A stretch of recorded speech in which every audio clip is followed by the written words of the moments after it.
අයිබං කටය මේ සැරේ science talks episode එකට අපි පරිගණක විද්‍යාව සහ භාෂාව අතර තියෙන සම්බන්ධය සහ එකෙන් කරන ඇප්ලිකේෂන්ස් ගැන කතා කරන්න මම ශාමයෙන් සිරිවර්ධනව මේ අද ඇරයුම් කරා. එහෙමත් නෙමෙයි මේ ආචාර්ය ශාමයෙන් සිරිවර්ධන. මොකද ශාමයෙන් සිරිවර්ධන එයාගේ PhD එක මේ ළඟදී ඩිෆෙන්ඩ් කරා. එයාගේ PhD කරේ නවසීලන්තේ. ඉතින් ශාමයෙන් අයිබං කියලා පිළිගන්න ෂෝ එකට බොහොම ස්තුතියි මගේ ඇරයුම පිළිගත්තට. ශාමයෙන් පොඩ්ඩක් ඔයාගෙන කියන්නකෝ ඔයාගේ මේ අධ්‍යාපනික ගමන කොහොමද කොතනින්ද පටන් ගත්තේ ඒත් එක්කම ඔයාගේ ගම්පලත් කොහෙද? මම ලංකාවේ රත්නපුර තමයි ඉපදුනේ. ඊට පස්සේ මම ඉස්කෝලේ ගියේ රත්නපුර සීවලි මධ්‍ය මහාවිද්‍යාලයට. ඊට පස්සේ මම මේ University of Peradeniya තමයි undergrad කළේ. අවුරුදු 4ක් electrical and electronic වලින්. ඊට පස්සේ මම ඉවර වෙලා මම ලංකාවේ වැඩ කළා machine learning engineer කෙනෙක් විදියට. මේ චුට්ටි කාලයක් like for few months I would say 6-7 months. Then I moved to New Zealand as a research engineer. So ඊට පස්සේ ඉතින් New Zealand ඇවිල්ලා I started my masters in deep reinforcement learning at that time, and after that I worked for a bit again here. Then I started my PhD prior to the COVID around 2019 July or something. So yeah, here I am after finishing my PhD. I mainly worked on NLP, where we will talk a bit. Yeah, after that, I'd say I'm now working as a senior machine learning engineer for a company called SAILTHRU, mainly in advertisements and recommendations. So yeah, that's like the bit of a history about me. Okay මචං, thank you very much. මේ so අපි පොඩ්ඩක් මේ terms define කරමු. මේ NLP නැත්නම් natural language processing, how would you define it මචං? මොකද natural languages කියන්නේ මචං නිකන් අපි එදිනෙදා ජීවිතේ පාවිච්චි කරන භාෂාවක් නේ. නිකන් සිංහල, දෙමළ, ඉංග්‍රීසි. එතකොට මොකද්ද මේ natural language processing කියන්නේ? මේ ඇත්තනම දැන් natural language processing කියන්නේ කොහොමද කම්පියුටර් එකක් language එකක් ඉගෙන ගන්න කියන එක කියන්නේ. So it's like so language is one of the key element in human evolution, because you sort of it's the best way to convey a message and communicate and all, like compared to non-verbal communication. Verbal communication is easier. So when it comes to verbal, you need to have a language. එතකොට ඉස්සරින්දන් දැන් ඉස්සරම මේ මොකද symbolic languages වලින් ඇවිල්ලා එහෙම දැන් අර ගල් වල අනම් මනම් කොටලා තියෙන ඒවා ඔය ඊට පස්සේ පිරමිඩ් සෙල් ලිපි ඊට පස්සේ පිරමිඩ්ස් වලක් තියෙන symbols එහෙම ඒකත් ඇත්තටම language තමයි. ඊට පස්සේ එන්න ගිහිල්ලා ඒක language structures හැදෙනවා. Greek, English, Tamil, Sinhalese. එතකොට ඇත්තටම natural language processing කියන්නේ කොහොමද අපි computer එක system එකක් හදන්නේ මේ වගේ එකක් input කරාම understand කරන්න කියලා. ඒ කියන්නේ ඇත්තටම I would say like in one sentences modern day NLP's intelligent software that can understand and process human written or spoken language. So the idea is you it could be a voice signal, or it could be a comment, or it could be a message. Usually you do first convert the voice or whatever into a text, like a text sentence or something, and then you have models that can identify what is in this text. It could be identifying whether there's what is the sentiment in it, like positive ekadda negative ekadda. Excuse me madam, මේ පොඩි පතුරු ප්‍රශ්නයක් අහන්න ඕනේ. ඒ කියන්නේ මචං දැන් ගොඩක් වෙන මම මේ ගණිතමය පැත්තකින් තමයි මේක හිතන්නේ. දැන් ඔයා කිව්වා මේ භාෂාවක් කතා කරන භාෂාව මොකක් හරි ප්‍රකාශනයක් ඒක පරිගණකයකට දෙනකොට if you're giving it to a computer, මේකේ assumption එක තමයි භාෂාවක් කියන්නේ නිකන් අර mathematical formula එකක් වගේද? ඒකේ logic එකක් තියෙනවද මචං භාෂාවට? මොකද්ද ඔයාගේ අදහස මේක ගැන?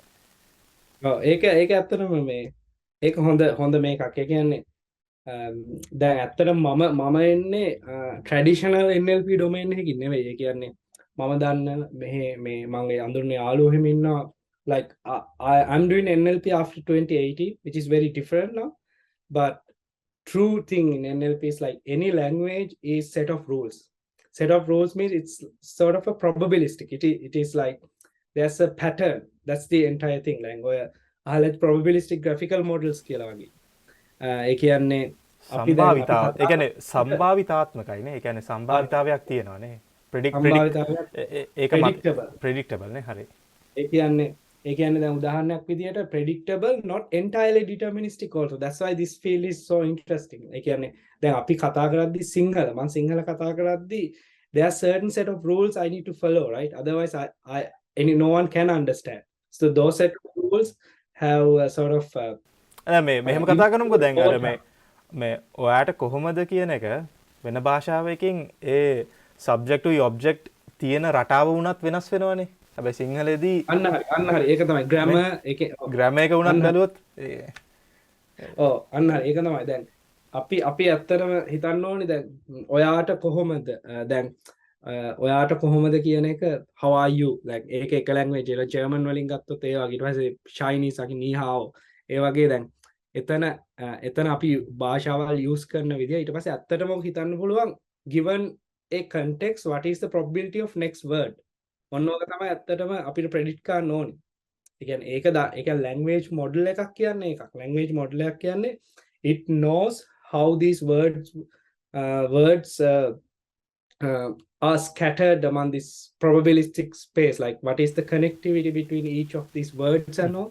මම හිතන්නේ කියන්නේ හැම වෙලාවෙම language model එකක් හරි මොකද්ද language එක කියන mathematical පැත්තට ආපුවම හැබැයි ඕක හොඳම දේ තමයි unlike an image, like image of a cat is natural, right? It's like it's there, we capture with the whatever we have like cameras and all, and we convert it to computer readable.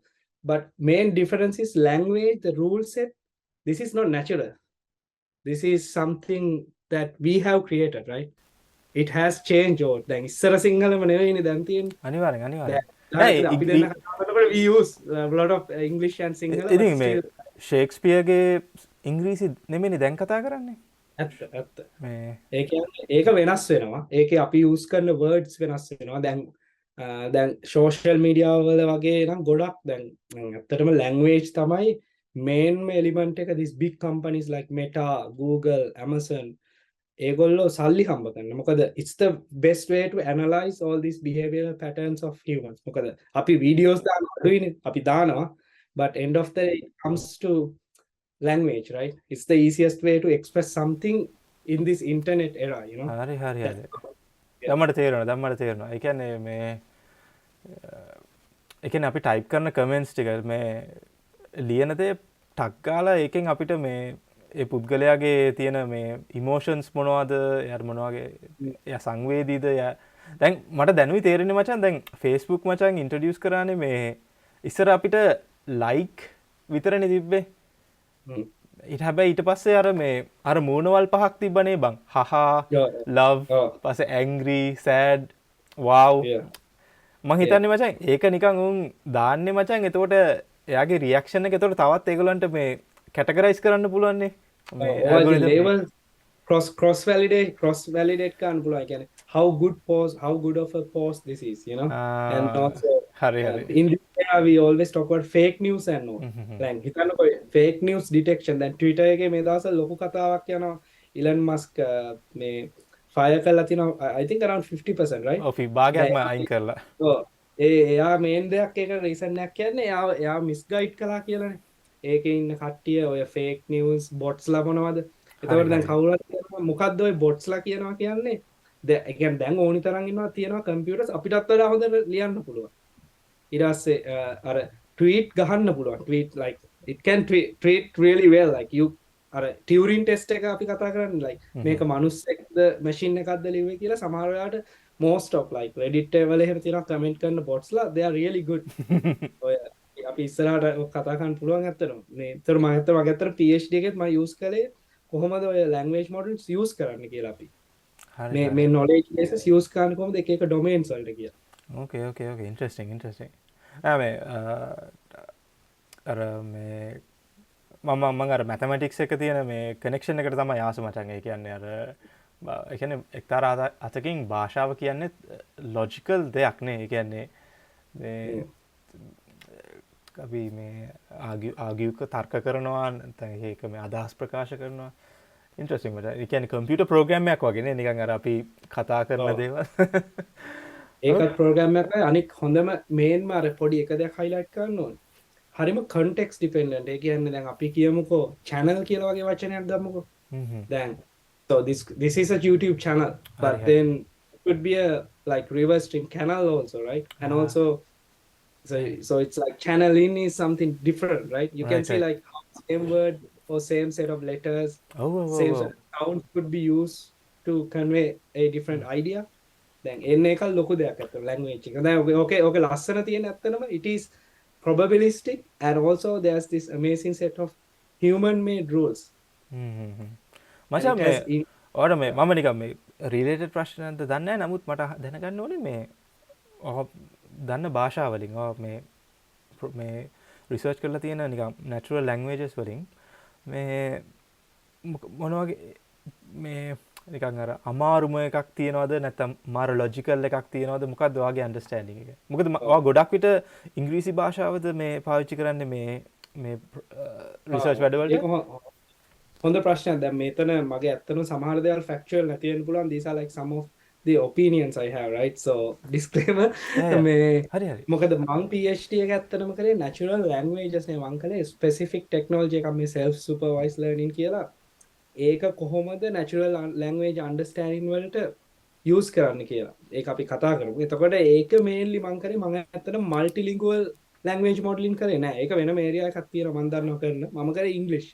ඒ වුණාට මිනිස්සු කතා වෙනවා දැන් ඒක ලොකු area එකක් multilingual languages කියලා මේ තියෙනවා මේ ඒ කියන්නේ මම දැකලා තියෙනවා වෙනම research forums තියෙනවා. ඒ කියන්නේ වෙනම communities තියෙනවා. එතකොට ඉතින් ඒගොල්ලෝ කතා වෙනවා මේ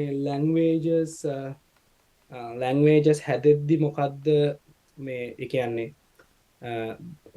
කියන්නේ මොකද්ද what is the core, you know, like the grammatical patterns and all.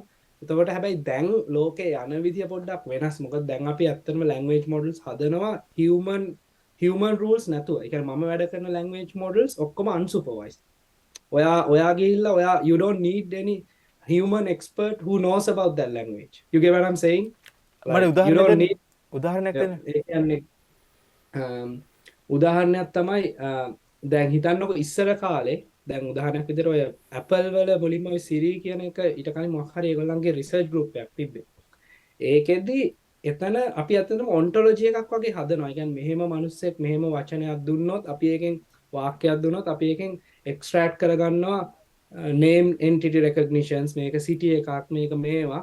එතකොට ඒක pool එකක් තියෙනවා අපි ගාව. කලින් හදපු ඊට පස්සේ අපි පොඩි ඉන්ෆියුස් කරනවා දැන් rules. ඒ කියන්නේ සිංහල වල මම නම් මී වගේ රූල් එකක් ඉස්සර තියෙනවා. ඒ වගේ ඉංග්‍රීසි වලත් තියෙනවානේ. ඒ වගේ rules set එකක් ඒක probability එකත් එක්ක mix කරලා mathematical modeling එකට use කරනවා.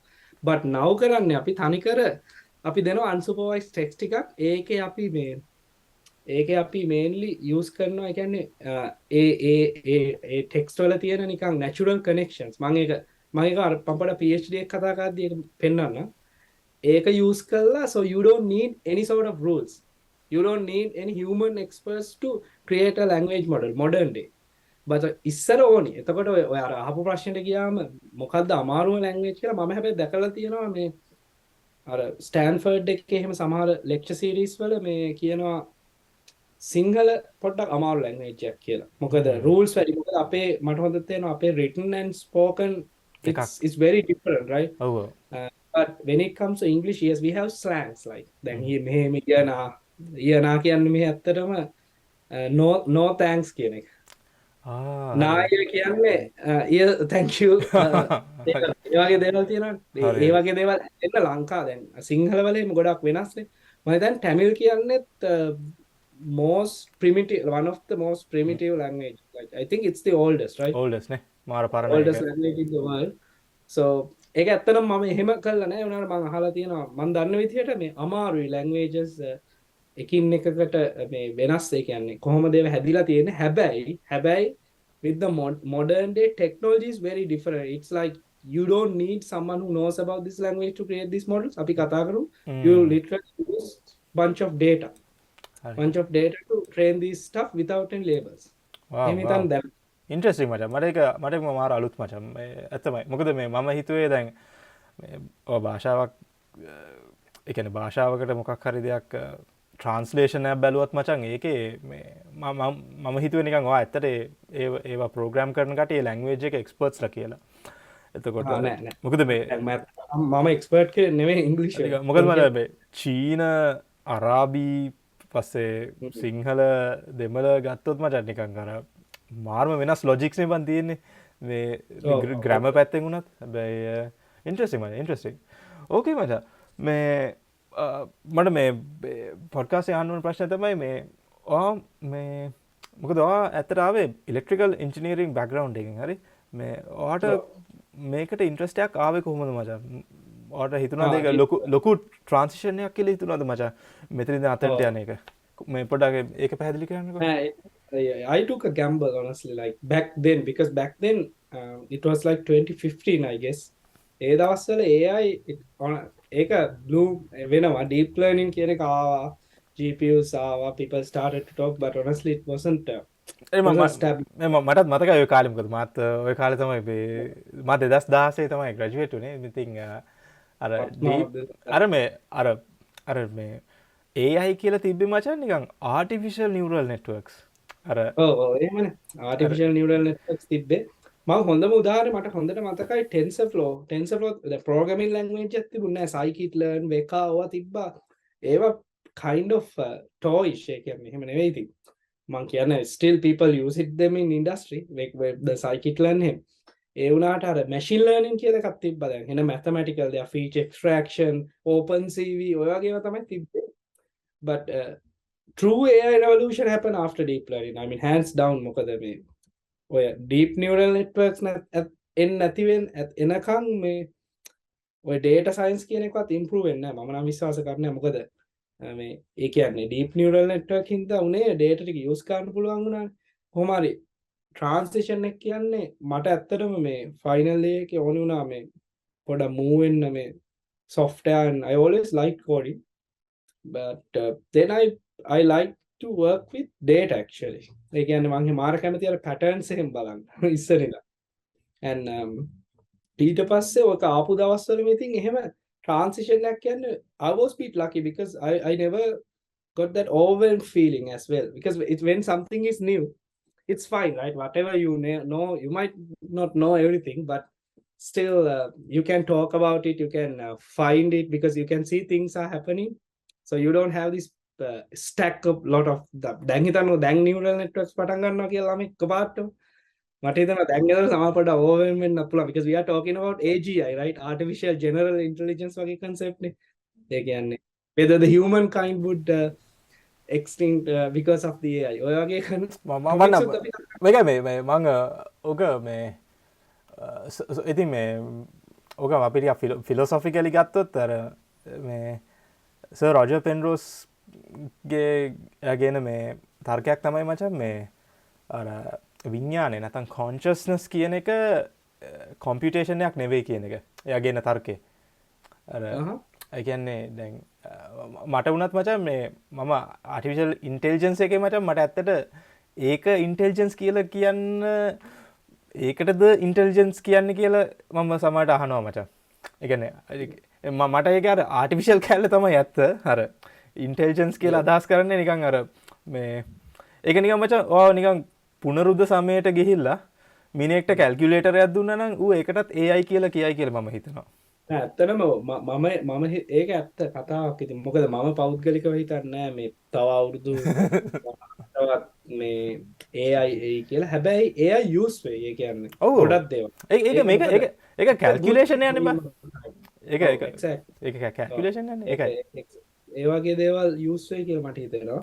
ඉස්සරහට මේ ඔයා කියන එක ඇත්තට ඇත්තටම AI කියන්නේ ඔයා කියපු හරියටම කැල්කියුලේටර් එකත් AI එක. මොකද හැම වෙලාවම කියන්නේ AI දැන් හිතන්නකො අපි self driving car එකක් ගත්තොත් ඔය car එකම තමයි AI එක. මම හිතන විදිහට. ඊට පස්සේ ඔකේ engine එක තමයි machine learning. like AI හදන්න පුළුවන් if else වලින් ඇත්තටම. automation එක නෙවෙන්නේ. ඕක. ඔකට දැන් ගන්නවා machine learning. ඔය machine learning වල දැන් ඔය අලුත් එක තමයි deep learning.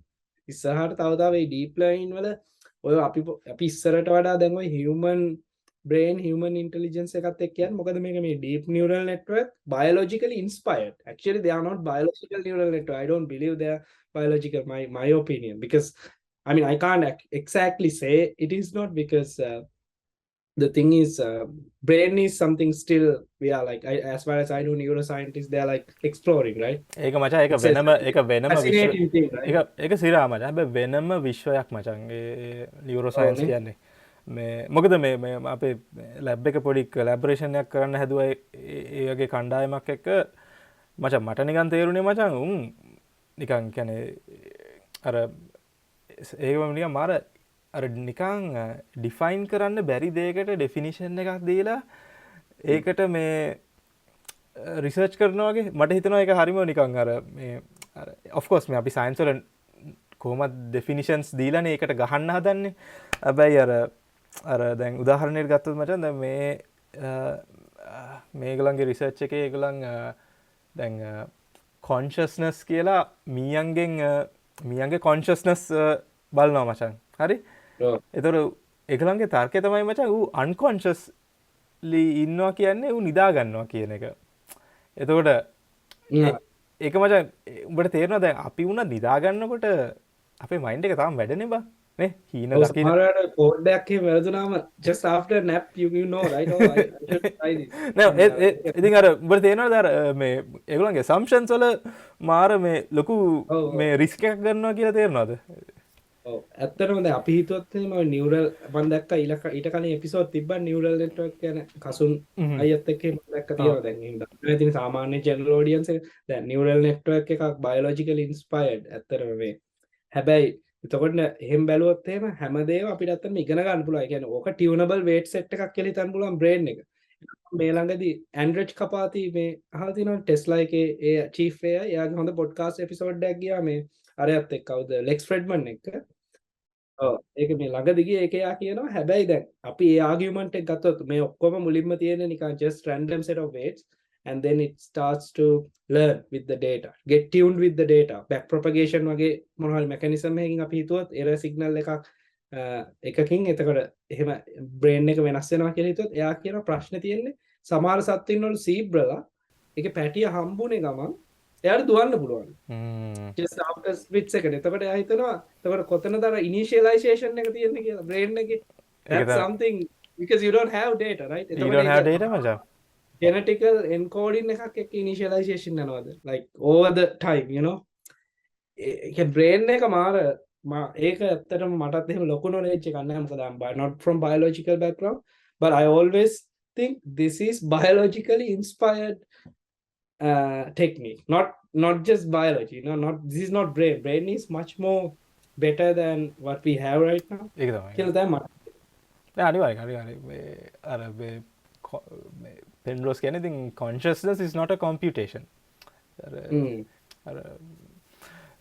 අර interesting මට මේ alright මට මේ so මේ ඊළඟ ප්‍රශ්න බැලුවා නම් මේ මට මේ personal දෙයක් අහගන්න ඕනේ මොකද ඔයාගේ advice තමයි professor Suranga නානායක්කාර කියන්නේ මොකද මම එයා දැක්කා මේ talk with චතුර program එකේදී අර ගොඩක් patents තියෙන මේ විද්‍යාඥයෙක් ගැන ඉතින් මාර inspiring චරිතයක් කියලා මට හිතුණා මේ ඔයාට මොන වගේ මේ experience එකක්ද මචං හම්බුනේ එයාත් එක්ක වැඩ කරන්න ගියාම ඇත්තටම මේ මං සර්ත් එක්ක වැඩ කළා දැන් අවුරුදු 2017 I think 10th of July I still remember the day ඉතින් මං සිංගප්පූරුවල එයාත් එක්ක වැඩ කළා මේ ඉංජිනේර් කෙනෙක් විදිහට ඊට පස්සේ මෙහි ග්‍රැජුවේට් ස්ටුඩන්ට් කෙනෙක් එක්ක විදිහට වැඩ කළා මං හිතන්නේ කියන්නේ සෑහෙන්න දැන් අද මං මොනවා හරි ඉන්නවා නම් එයා සෑහෙන්න උදව් කළා කියන්නේ he's much more than a supervisor honestly like I remember once he was telling like in a presentation or something he would never tell someone to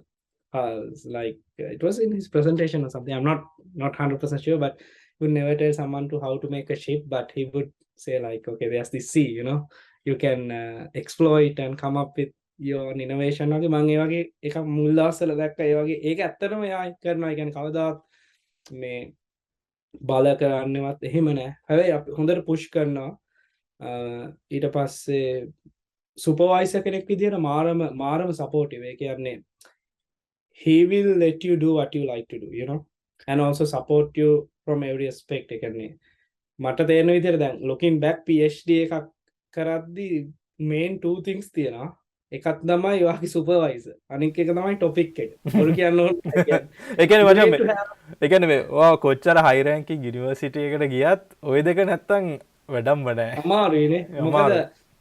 ඒ කියන්නේ එයා තමයි මොකද දැන් ඇත්තටම මම බලද්දි මගේ අවුරුදු 3 බලද්දි I lived my dream. Honestly, I like it's like still deep learning is like my hobby. I like to read papers. I like to and I picked this topic self-supervised learning thinking this would work. Nowadays it's so popular. I would really like to go a bit what is self-supervised Yes, learning yes. කියන්නේ මේක. ඒක ඇත්තටම මට කරන්න හම්බ වුණා. ඒක හම්බ වෙන්නේ නෑ. මම ඇත්තටම ස්තුතිවන්ත වෙන්න ඕනේ කියන්නේ. He kind of he's the one who sort of gave me the ground to play, you know. නියමයි ඒ නියමයි. කියන්නේ එහෙම කෙනෙක් අර මාර සපෝටිව් අර මේන්ම දේ තමයි අර සුපර්වයිසර්ගේ සපෝට් එක ගොඩක් තියෙන්න ඕනේ කියන්නේ. අනික ඉන්ස්ටිටියුට් මොකද කොච්චර තමන් ඒ ටොපික් එකට ආස වුණත් ඔයා දන්නවනේ පේපර් එකක් එහෙම රිජෙක්ට් වුණාම you're gonna lose your mind, right? Yeah, yeah, A yeah. කියන්නේ කොල්ලොත් PhD එකක් කරන එක ඇත්තටම අමාරුයි. ඒ කියන්නේ it's not an easy thing. I have to say like it's something that you imagine like doing your own thing for some countries it's like 5 years, right? Like minimum 5 years. එතකොට ඒ වගේ කරනකොට ඉතින් අනිවාර්යෙන් up and downs එනවා. Sometimes you start to question yourself, am I doing the right thing? And ඒ වගේ දේවල් වලට ඉතින් එහෙම බැලුවා මාර විදිහටම මේ සපෝටිව් සුපර්වයිසර් කෙනෙක් මේ ඒ වගේම සුපර්වයිසර් කෙනෙක්ටත් අමතරව like you can learn හොඳ යාළුවෙක් from නේ. ඔව් හොඳ යාළුවෙක්. ඊට පස්සේ ඔයා කිව්වා වගේ අර ඒ ටෝක් විත් චතුරෙක් වුණා මාර ඉන්ටරෙස්ටිං කෙනෙක්. මං උනත් සෑහෙන දේවල් දැනගත්ත සර් ගැන මේක අහලා. මේ ඔව් ඇත්තටම හොඳ සුපර්වයිසර් කෙනෙක්. highly recommended. නියමයි. මොකද මේ ඉන්ට්‍රස්ටිං වැඩේ කියන්නේ එයාට මේ සිංගප්පූරුවේ හිටියේ. හැබැයි එයාට නවසීලන්තෙන් එයාට මේ ගොඩක් මේ ග්‍රාන්ට් සම්බුණා. එතන ඇවිල්ලා ලැබ් එකක් පටන් ගන්න. ඒකත් එයා සාර්ථකව කරා. ඊට පස්සේ ආපහු එයා මේ දැන් සිංගප්පූරුවට ගියානේ. ඒ කියන්නේ දෙපැත්තටම යනවා නේ ඉඳලා හිටලා. ඔව් ඒ කියන්නේ හරි ප්‍රෝග්‍රෙසිව් දැන් NUS එකේ ඉන්නේ. දැන් අලුතෙන් ලැබ් එකක් ඕපන් කරලා ඒ වුණාට මෙහෙත් ඉන්නවා. මෙහෙත් වැඩ කරනවා ඔන්රෙඩි විදියට මේ ඔව් ඇත්තටම අපි ආවේ 13 දෙනෙක් එක්ක විතර මුලින්ම ආවේ. සෝ අපි ඊට පස්සේ මෙහි ලැබ් එකක් තිබ්බා. ගොඩක් ළමයි 25ක් විතර තියෙනවා. මේ ඊට පස්සේ ඇත්තටම අපේ ගොඩක් අය ග්‍රැජුවේට් වුණා. ඇත්තටම ඕල්මෝස්ට් අර ආපු ඔක්කොම ග්‍රැජුවේට් වුණා මම හිතන්නේ. ඊට පස්සේ දැන් අර හිතන් කන්ටිනියු කරනවා ඉතින්. සුපර් මචං. ඔරයි මචං මේ අපි පොඩක් ඔයාගේ ටොපික් එකට යන්. මොකද මේ අවංකව කියනකොට මට එච්චර දෙයක් තේරුන්නේ නැහැ. හැබැයි මම ඇත්තට අවංකව කැමති මේ ඉගෙන ගන්න මේ වගේ රිසර්ච් ටොපික් එකයි මේ මොකක්ද ඔයා කරේ කියන එක. අර මේක අහලා තියෙනවද දන්නේ නැහැ. ඩීප් ලර්නින් ඇන්ඩ් කේක් ඇනොලොජි කියන එක. අහලා නැහැ මචං. මේක 2.0 මේ ඇත්තටම මේක ඉන්ට්‍රොඩියුස් කළේ යාන් ලෙකුන් chief AI scientist Meta වල. එතකොට the concept is like if we think human intelligence as a cake, මේක කේක් එකක් වුණනම් මේක තමයි ඉන්ටෙලිජන්ස් එක නා. ඒකේ චෙරි එක තමයි මේ reinforcement learning කියන්නේ නිකන් බොට්ස්ලා වගේ තනිකරම මේ තමන්ගේ එක්ස්පීරියන්ස් වලින් විතරක් ඉගෙන ගන්නවා. ඒ කියන්නේ නිකන් ඔය දැකලා තියෙනවද මේ ඩොටා ප්ලේ කරන බොට්ස්ලා ඊට පස්සේ ඩීප් මයින්ඩ් එකෙන් හැදුවේ මේ මොකක්ද ඇල්ෆාගෝ බීට් කරන්න චෙස්. ඒ කියන්නේ ඒක සිමියුලේටර් එකකදී යාම ප්ලේ කරලා යාම try කරලා යාම ඉගෙන ගන්න. මිනිස්සු මොකොත්ම දෙන්නේ නැහැ. ඒ වුණාට ඒක තමයි චෙරි එක. ඇත්තටම ඒ කියන්නේ එහෙම බැලුවොත් හරි චූටිනේ චෙරි එක. it's like it make things nice. ඊට පස්සේ icing cake එක තමයි supervised learning. අපි දන්න විදිහට data set හදනවා, label කරනවා, train කරනවා. ඒකත් පොඩි. ඒ වුණාට අර entire cake එක තමයි self supervised learning කියන්නේ. ඒ කියන්නේ යාගේ විදිහට the majority of the human intelligence should be unsupervised learning. ඒ කියන්නේ ඒක තමයි self supervised modern day self supervised learning කියන්නේ මේ ඇත්තටම unsupervised learning තමයි.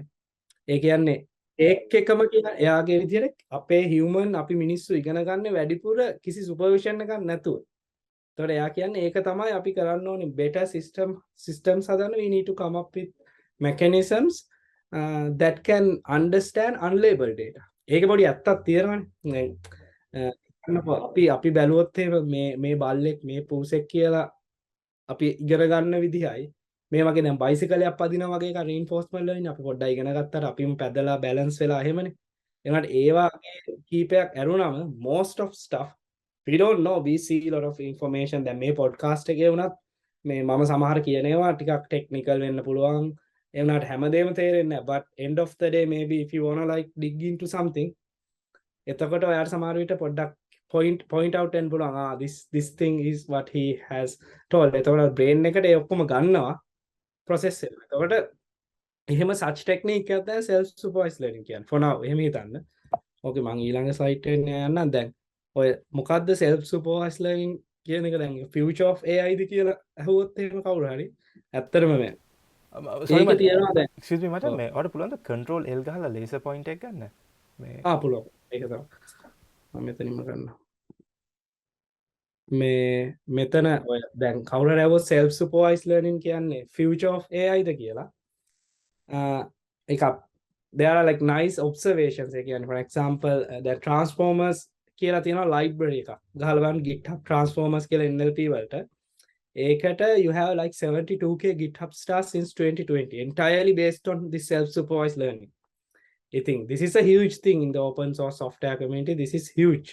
And when it comes to citations, we all know Google BERT paper එකට දෙනවා 50,000 මගේ අම්මේ මේක දැන් මේකේ ගොඩ ඇති ඔක්කොම මේ කවුද authors-ලා මේ ඊට පස්සේ OpenAI GPT-3 අහලා තියනවද දන්නේ ඔය මේ අර මිනිස්සු වගේ කතා කරන language model එක ඒක train කරන්න OpenAI use කරලා තියෙනවා මිලියන් 5ක් ඩොලර් මිලියන්. ඒ කියන්නේ මගේ මේ point එක තමයි මේක ඇත්තටම මාර වැදගත්. ඒ කියන්නේ මේ වගේ models මිලියන් 5ක් මිලියන් 20ක් ඩොලර් මිලියන් වියදම් කරනවා එක model එක AI model එක train කරන්න. And it is really public. OpenAI වගේ GPT-3 ඔය මේ හැමෝම දන්නවා OpenAI කියන්නේ Elon Musk මේ එයාගේ ඔය research මේක regarding deep learning.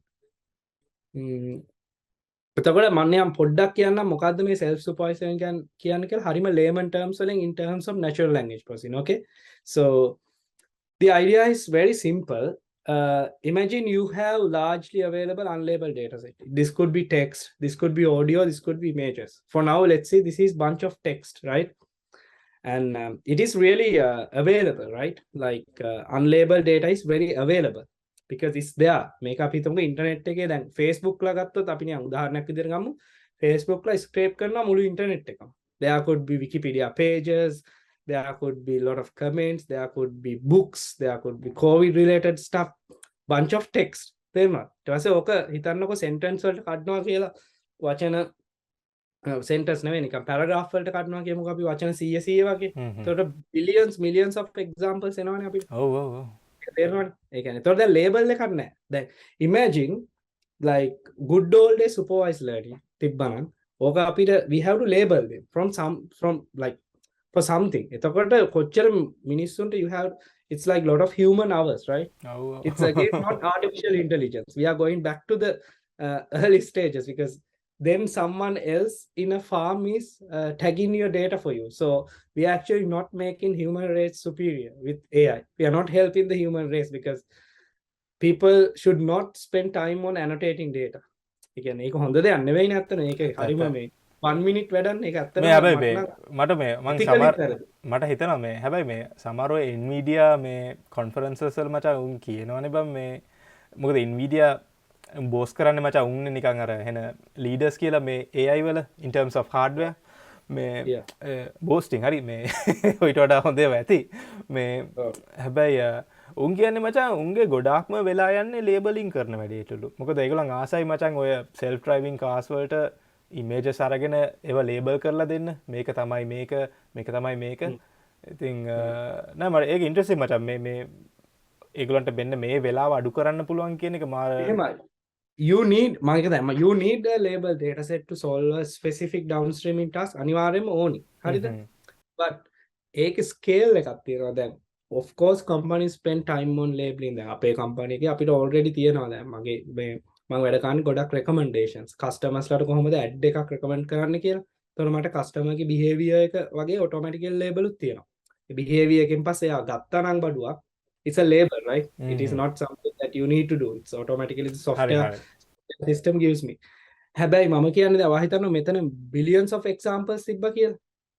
You of course like data annotation process is expensive and time consuming. It's all about how we can make systems with less amount of training data. ඕක තමයි catch point එක. ඒ කියන්නේ modern day AI වල for next 50 years ඕක තමයි. How to make work with less amount of label data because data is now available. It's like the new oil. දැන් හිතන්නකො පොඩි company එකක උනා you have a lot of data, right? ඒ කියන්නේ දැන් අපි petabyte scale නේ. අපි cloud services ඒ කියන්නේ මම මම සමහර data frames අඩ කරනවා billions of rows තියෙන්න පුළුවන්. ඒ කියන්නේ අඩුවෙන් මේ එක එක distribute කරලා. එතකොට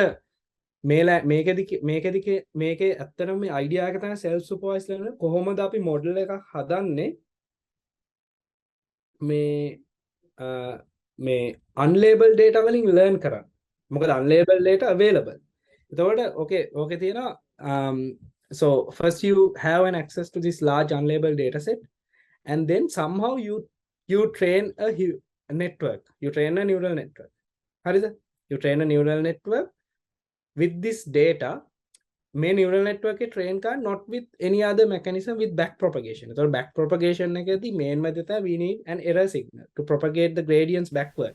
හරිම ලේසි වලින් ගත්තම chain rule එක තියෙන්නේ. ලොකු වෙනසක් නැහැ. එතකොට කොහොමද මේ error signal එක හදන්න එපා මේවට. එතකොට මේකට we need some set of labels. අනිවාර්යෙන්. මොකද මේ ඔය error එකක් කියලා අදහස් කරන්නේ මචං ඔයා දීපු label එකෙන් කොච්චරක් දුරින් තියෙනවද කියන එක deviate වෙලා තියෙන එකනේ. ඒක entropy cross entropy එකක් වගේ මයින්න පුළුවන් අපිට. කොච්චර වෙනස්ද? distribution. මගේ expected output එක මේ 10 නම් අපි හිතමු සරලව regression එක 10 නම් මගේ model එක මේවා කරේ 15. එතකොට මම කියනවා okay you need to change some parameters. මේක අතුලේ තියෙන ඇත්තටම bunch of neurons, bunch of metrics ඇත්තටම. ඒ කියන්නේ metrics එකතුවක් තියෙන්නේ. ඒ වගේ වාට values වෙනස් වෙනවා අර train process එක ඉවරුණා. එතකොට හිතන්නකෝ අපි මම එන්නම් මේ pre-text task එකක් කියන්නේ මොකක්ද කියලා කොහොම හරි විදියකට අපි මේ unlabeled data set එකෙන් model එක train කරනවා. ඊට පස්සේ මේක දැන් ඇත්ත අලුත්ම නම තමයි කියන like last 2-3 months people are using the word foundation model. This is a foundation model. This is a model that knows about this specific data modality. එහෙම හිතන්නකෝ දැන් මේක එක්කෝ මේ model එක දැන් හොඳට දන්නවා vision ගැන. එක්කෝ මේ model එක හොඳට දන්නවා language ගැන. ඒක general. It's like a graduate student but not like a PhD student. Let's say PhD student is pretty much specific. Graduate student in engineering know certain concepts in engineering, right? ඒක දැන් ඒක නිකන් graduate student කෙනෙක්. ඊට පස්සේ idea එක තමයි ඔන්න industry එකේදී හරි අපේ own problem එකකදී හරි කොහොමද මේක නිකන් මේ PhD student කෙනෙක් කරන්න කියලා. graduate වුණාට පස්සේ PhD එකක් කරනවා වගේ specific area එකක් දෙනවා. දැන් specific area එක තමයි හිතමුකෝ අපි ගාව තියෙන data set එකක් sentiment analyze කරන්න ඕනි. comments ටිකක් තියෙනවා මේ product වලට දාපු Amazon එකේ. ඒකෙදී ඊට පස්සේ comments වලට අදාළ reviews තියෙනවා. stars මේක හොඳ නැද්ද හොඳයිද කියලා. එතකොට අපි ගන්න මේ model එක දැන් already දන්නවනේ language ගැන. හරි. ඊට පස්සේ මේක ටක් ගාලා මෙතෙන්ට examples 10000ක් තිබ්බත් ඇති. like 10,000 examples, even 5,000 examples, you could do a pretty good job. But don't take these numbers very like in a solid way because this like in machine learning, no free lunch theorem is pretty much common. Like you need to test, but imagine if this data is billion or million scale, this is pretty much like thousands or 100,000. එහෙම හිතන්න. like 1% or 0.01% or 0% ඒ වගේ ඒක මාරු විදිහට task dependent, but I'm 100% sure you don't need like sometimes then සමහර වෙලාවට කොච්චර මේ වගේ model එකකින් data ගොඩාක් ගත්තා ලොකෝට accuracy එක වෙනස් වෙන්නේ නැහැ මේ වගේ model එකකින් transfer කරද්දි. මොකද මේ model එක already දන්නවා. එතකොට මෙතන example සමහර වෙලාවට මේ 50,000 ඉඳලා 100,000 කළත් එකම accuracy එක තමයි දෙන්නේ. Because it's the best. So that means that this sort of a foundation model can extract the best out of this small amount of label data. ඊට අපි බලමු මේ මේන්ම එක මට කියන්න ඕන දැන් කොහොමද මේක learn කරන්නේ. දැන් මේ curious ඇදින කොහොමද මිනිස්සුත් නැහැ කොහොමද මේ foundation model එක learn කරන්නේ කියන එකනේ. catch point එක. මේක හරිම ඇත්තටම මේ හරි simple. ඒ කියන්නේ mathematics ගත්තත් හරිම simple. ඒ කියන්නේ it's like an idea. For me, like, this is the most fascinating thing I've learned, like, so far. I've been doing AI since 2015, so it's almost 8 years. So I really like this concept because it's so simple and it is working and it is very engineering friendly. So the idea is, මේ හිතන්නකො මේ එකට free text task එකක් ගැන මම කියන්නේ මේවා ගොඩක් තියෙනවා. මේකට කියන්නේ mass language modeling කියලා. ඔන්න දැන් මම කියවනේ sentence ටිකක් හදා ගන්නවා කියලා. මිලියනයක් විතර තියෙනවා මෙතන එක sentence. අපි randomly word එකක් mask out කරනවා. Let's stick to improvisation in this skit. දැන් මෙතන මම mask out කරනවා මෙන්න මේ word එක. දැන් මම කියවාගේ අතන හිතන්නකො sentence ගොඩක් තියෙනවා කියලා. හරි. දැන් මේක sentence එකක් අරගෙන the movie is very boring exclamation. දැන් මේ sentence එකේ මේ boring කියන වචනේ මම අයින් කරනවා. මම mask out කරනවා. හරි. ඒකට ඕනේ නැහැනේ මිනිස්සෙක්. අපි randomly mask out කරනවා. Usually when you are training a bird, 70% or I think 30% or something words get masked out. Mask out කළා මේ model එකට හිතන්න කොහොම හරි මේ word හැම එකක්ම මේ word එකකට embedding එකක් තියෙනවා. ඒ කියන්නේ මේ ඔක්කොම mathematical space එකට අපි move කරනවා. දැන් මේ word එකක් කියන්නේ mathematical දෙයක් නෙවෙයිනේ. computers understand කරන numbers නේ. අන්න හරි. image එකකට ওই ප්‍රශ්නේ නැහැ. image එකේ pixels අපිට තියෙනවා. pixels එක matrix එකට දාන්න පුළුවන්. න්‍යාසයකට. machine readable නේ. ඒ වුණාට දැන් ප්‍රශ්නේ තියෙන ගොඩක් අයට NLP වල එකපාරට මේ අර trust පොඩක් අර මේ අමාරු point එක තමයි තේරුම් ගන්න මොකද්ද මේ කොහොමද මේ word එකක් machine එකට පෙන්නන්නේ. ඒක text එක මොනවා හරි hash එකක්ද එහෙම නෙවෙයි කන්. දැන් තොරකන් දැන් හිතනවා English language එකේ තියෙනවා words 50,000. usually අපි ගන්නවා words කියන්නේ words නෙවෙයි මේ. හොඳේ දැන් environment කියන එකේ MENT කියන එක word එකක්. තේරෙනවද? MENT කියන එක ඊට පස්සේ ගොඩක් ඒවට දාන්න පුළුවන්. environment, entertainment. හරි. එතකොට අපි ඒකට කියන්නේ ඒ කියන්නේ අර අපි කියන්නේ tokenization කියලා. අපිට අපේ tokens ටිකක් තියෙනවා 50,000. හරි. ඒතර අපි කරන්නේ ඔය 50,000 මෙන්න මේ දැන් the කියන token එකට there's an embedding. embedding කියන්නේ random vector එකක් මුලින්ම. neural network එකේ layer එකක් වගේ. මේක random vector එකක්. ඊට පස්සේ වෙන්නේ back propagation එකෙන් මෙන්න මේ vector එක train වෙනවා. මේ vector එක train වෙනවා. Okay. end of the day මේ vectors දැන් mathematical space එකේදී අපි මේ plot කරලා බැලුවොත් ඒවයි combination තියෙනවා. දැන් මම හරි සරල උදාහරණයක් තමයි මේ word vectors අහලා තියෙනවා සමහර අය මේ ඒක මේ ඒ කියන්නේ දැන් word vectors වගේ මේ දැන් mathematical vector එකනේ මේ king කියන වචනේ queen කියන වචනේ මේ vector දෙක අතර අපි නිකන් ඕවා low dimensional වලින් ඇන්දම connections තියෙනවා mathematically. Okay. They can we can actually plot them in the mathematical space. ඒ කියන්නේ මචං මොකද්ද පාවිච්චි කරන්නේ? ඒ කියන්නේ ඒකේ අකුරු වල මේ අකුරු වලට ඒගොල්ලෝ මේ ගණිතමය value එකක් assign කරනවද? ඇත්තටම ඒක තමයි වෙන්නේ. ඒක තමයි වෙන්නේ. ඒක තමයි embedding එකක් කියන්නේ. මේ the කියන අකුරු අතරම ඒක අපි ඉස්සර නම් අපේ තිබේ character level embeddings කියලා තිබ්බා. prior deep learning era එකක්. but දැන් අපි ගන්න ඇත්තටම token level embeddings. එතකොට මෙතන හරලව මේවා කරන්නේ don't think like every time like word is one embedding කියලා. එහෙම වෙන්නේ නැහැ. මොකද මේ එතකොට අපිට අඩු කර ගන්න පුළුවන්. මොකද words හැදෙනවනේ අර combine ed වගේ ඒවා දැන්. හරි දැන් මට තේරෙනවා. ඒ කියන්නේ මේ අපිනේ උදාහරණයක් ඒක නිකන් lookup table එකක් මචං. තේරෙනවද? Okay. ඒ කියන්නේ හිතන්නකෝ ඔයාලට වචන 50000ක් තියෙනවා. You have like 50,000 vectors randomly initialized for each word. So during this process, once the comes, so you know like which embedding to pick up, you know. ඊට පස්සේ මේක මේ වගේ ඒවා නම් පොඩ්ඩක් මේ ආකිටෙක්චර් මේ token embedding එක ගැන හිතන්න.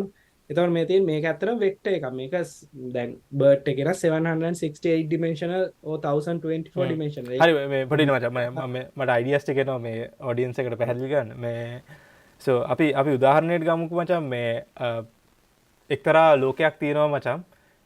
ඒ භාෂාවේ අකුරු 3යි තියෙන්නේ. එතකොට ඒ අකුරු 3 පදනම් කරගෙන තමයි මිනිස්සු වචන නිර්මාණය කරලා තියෙන්නේ. අන්න හරි. එතකොට ඒ අකුරු තුනෙන් හදපු වචන වලින් තමයි එකලන් මේ සංවාද පවත්වාගෙන යන්නේ.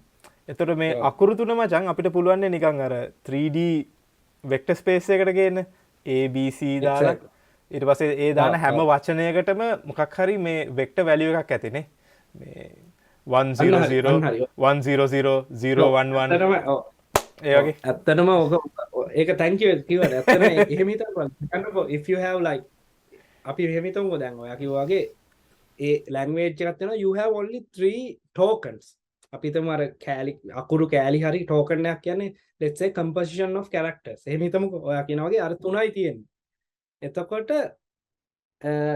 ලේසි මේක තමයි one hot encode කරන්න පුළුවන් 011 101 111 ඒ වගේ එකක් අපි හිතමුකෝ මේ sorry අපිට එතකොට තුනයි නම් තියෙන්න පුළුවන් සරලවම මේ 2 bit මේ කියන්නේ මේකකින් encode කරන්න ඒ වුණාට දැන් වැඩේ තියෙන්නේ one hot වුණාම වෙන්නේ මේ හිතන්න වචන 50000ක් තිබ්බොත් එහෙම අපේ වෙක්ටර් එකක් දිග්ග එකක dimension එක වෙනවා 50000 තේරෙනවද මම කියන්නේ ඇත්ත so it's so hard like it's එතකොට curse of dimensionality වෙලා වැඩි වෙනවා ඒ වෙනුවට අපි කරන්නේ randomly initialize කරන ඇත්තටම මේ neural network එකේ වෙන එකයි neural network layers කියන්නේත් එහෙම randomly initialize වෙච්ච metric එකක් මුලින්ම එයා දන්නේ නැහැ මොකද ඊට පස්සේ අපි train කරනවා එතකොට මේ word ටික randomly initialize වෙනවා හරි ඊට පස්සේ අපි මේ ටික ඔයා කිව්වා වගේ tune වෙන්න ඕනි mathematically connect වෙන්න දැන් ඊට පස්සේ movie එකට පස්සේ අනිවාර්යෙන්ම is කියන කියන්නේ එකට අදාළ vector එක ළඟ වෙන්න ඕනි මොකද මේක හරි grammatical දෙයක්නේ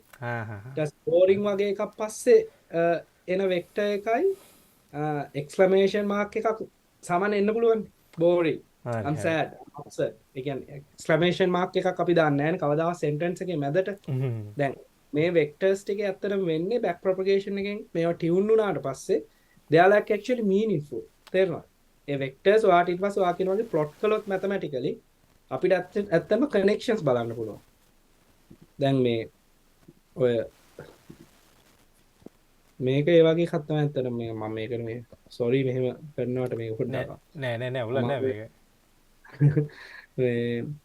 දැන් තේරෙනවද මේ හිතන්න දැන් මේක තියෙන 3 dimensional වලට මේවා කරලා man woman plot කරාම අපි if we draw a line and king queen and if you draw a line you can sort of see it's there they goes parallel they are vector dimension තේරෙනවද දැන් this is like when you okay අම්මාට සීරි got some mathematically trained ones ඒ කියන්නේ මචං දැන් හිතන්න බලන්න අපි නිකන් අර මේ සත්තුන් බල්ලයි බැල්ලි කිව්වත් ඒත් ඒක අර මේ පැරලල් ලයින් එකක් හැටියට යනවානේ සමාන මේ වචනේ පාවිච්චි කරලා මේ නමුත් මේ හරි wow දැන් මේ Japan Tokyo China Beijing ඒ කියන්නේ වාර්ත වෙනවා මේ this is the country this is the capital for them they are actually these meaningful mathematical things you can sort of extract මේ ඇත්තටම ඕක තමයි වෙන්නේ දැන් අපි අරකට ගියොත් එහෙම දැන් simply එතකොට වෙන්නේ